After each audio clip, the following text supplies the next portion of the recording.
샬롬, 담임 목사입니다. 오늘 하루도 주님 안에서 승리하시기를 축복합니다. 오늘은 사순절 12일째가 됩니다. 벌써 4분의 1 이상을 넘어간 시점입니다. 여러분들 수고하고 계실 텐데 믿음으로 승리하시기 바랍니다. 기도하겠습니다. 은혜로우신 아버지 하나님, 오늘도 우리가 하나님의 말씀을 묵상합니다. 주여, 이 말씀을 묵상함으로 말미암아 우리의 신앙이 더욱더 깊어지고 하나님을 알아갈 수 있는 귀한 은혜가 되게 하여 주옵소서.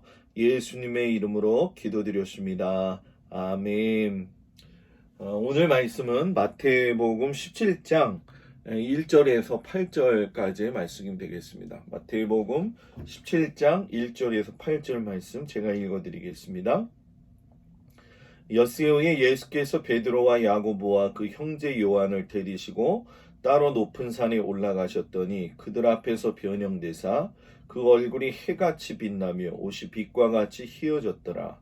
그때 모세와 엘리야가 예수와 더불어 말하는 것이 그들에게 보이거늘 베드로가 예수께 여쭈어 이르되, 주여, 우리가 여기 있는 것이 좋사오니 만일 주께서 원하시면 내가 여기서 초막셋을 짓되 하나는 주님을 위하여, 하나는 모세를 위하여, 하나는 엘리야를 위하여 하리이다. 말할 때 호련히 빛난 구름이 그들을 덮으며 구름 속에서 소리가 나서 이르시되, 이는 내 사랑하는 아들이요 내 기뻐하는 자니 너희는 그의 말을 들으라 하시는지라. 제자들이 듣고 엎드려 심히 두려워하니 예수께서 나와 그들에게 손을 대시며 이르시되, 일어나라, 두려워하지 말라 하시니 제자들이 눈을 들고 보매 오직 예수 외에는 아무도 보이지 아니하더라. 아멘.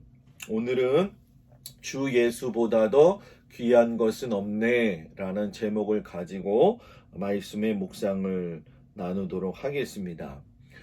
예수님께서 제자들을 데리고 가이사랴 빌립보 지역에 올라가셨을 적에 예수님이 제자들에게 질문하신 것이 있습니다. 사람들이 나를 누구라고 하더냐? 어떤 제자들은 선지자라고 이야기합니다. 예언자라고 이야기도 합니다. 메시아라고도 이야기합니다. 하고 있는 와중에 베드로가 뭐라고 고백을 합니까? 주는 그리스도시요 살아계신 하나님의 아들이십니다. 라고 고백을 합니다. 자, 제가 왜 이 말씀을 드리냐면 오늘의 본문은 변화산의 사건의 이야기인데 바로 이 가이사랴 빌립보 지역에서 예수님이 나를 누구냐라고 하는 그 사건이 일어난 이후에 바로 일어난 사건이기 때문에 그렇습니다. 변화산에 보게 되면 변모하신 예수님의 영광을 세 명의 제자들이 보게 되죠. 베드로와 야고보와 요한입니다. 이들은 우리가 잘 알다시피 그리 유식한 사람들이 아니었습니다.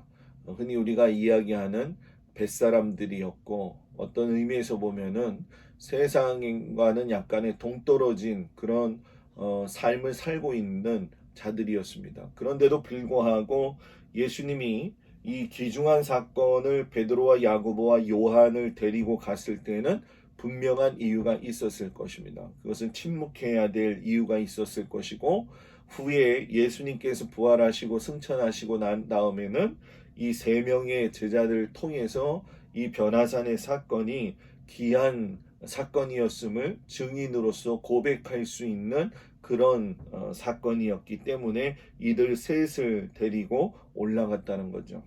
이때 이 세 명의 제자들 가운데에서 베드로가 예수님께 그런 이야기를 하죠. 초막을 짓고 이곳에서 살면 안 됩니까?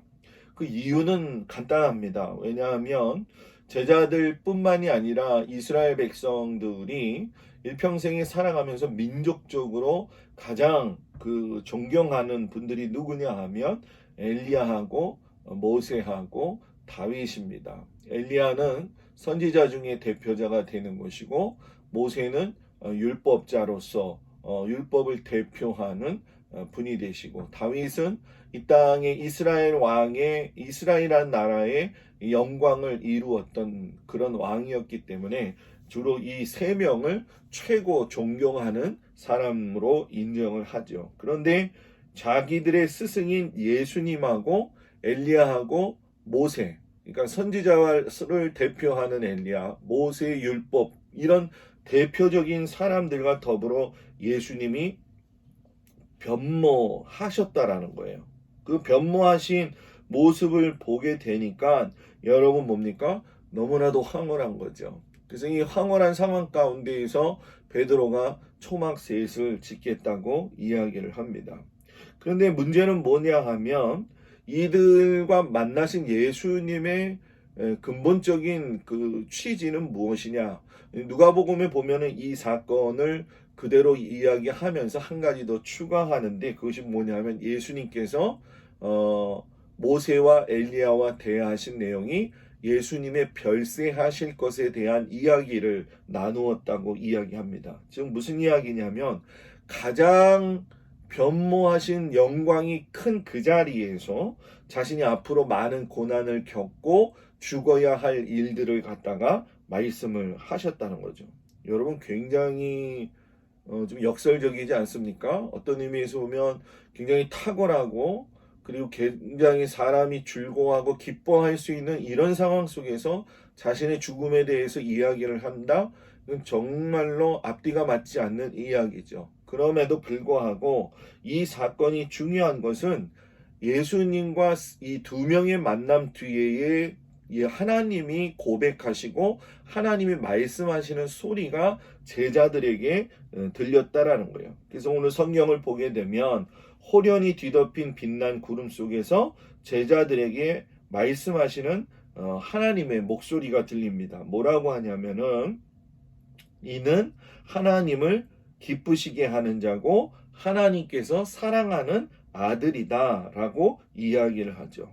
여러분 이 말씀이 마치 모세가 하나님의 율법을 받기 위해서 시내산에 올라갔을 때에 빽빽한 산 위에 구름들과 더불어서 번개가 치고 우레가 쳤던 그 모습을 보면서 두려워했던 이스라엘 백성들의 모습과 똑같이 이 제자들도 무서워가지고 그 자리에 납작 엎드렸다는 거예요. 근데 여러분 예수님이 오셔서 그들의 어깨를 도닥이시면서 두려워 말아라 라고 이야기를 하시죠. 여러분 신학자요 교부로 존경을 받았던 아우구스티누스가 이런 얘기를 했습니다. 당신은 빵을 사고 싶을 때 동전을 지불한다. 가구를 사고 싶을 때 금전을 지불한다. 그러나 사랑을 사고 싶을 때는 당신 자신을 지불해야 된다. 사랑의 값은 당신 자신뿐이다. 이렇게 이야기를 해요. 이 말씀의 요지가 뭡니까?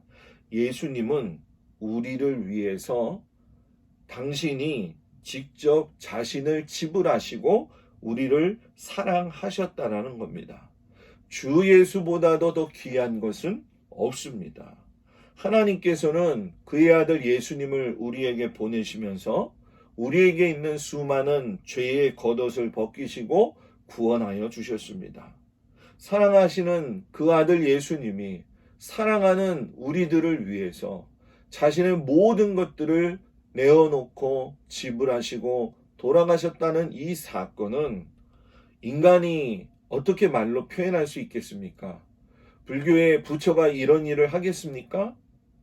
어떤 이방신들이나 이단의 종교 교주들이 자기를 숭배하라고 할 뿐이지 자신이 스스로 죽는 종교는 없었다라는 거예요. 그렇기 때문에 예수님은 정말 귀하신 분입니다. 예수님은 스스로 옷벗김을 당하시고 스스로 고난의 길을 걸어가셨습니다. 아주 역설적이게 변화산에서 변모하신 그 영광을 뒤로하고 세상으로 내려오셔서 이 죄 많은 곳에 살고 있는 우리들을 위해서 예수님은 친히 자기의 몸을 버리셨다라는 겁니다. 여러분, 주 예수보다 귀한 분은 없습니다.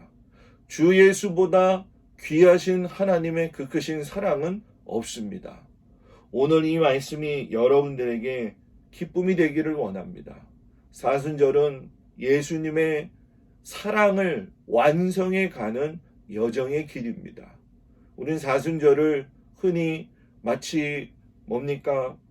경건하기 위해서 더 조심하고 또 더 노력해야 되는 그런 것으로도 알고 있지만 더 중요한 것은 이 경건의 훈련을 통해서 우리는 여러분 뭡니까? 예수님의 사랑을 알아가는 길이라는 겁니다. 저와 여러분이 사순절 마지막까지 애쓰고 수고해서 이 예수님의 사랑을 깊이 아는 은혜가 있기를 주의 이름으로 축복을 드립니다. 기도하겠습니다. 예수님보다도 귀한 분은 없으십니다. 예수님으로 인해서 저희들이 살고 있음을 감사드립니다.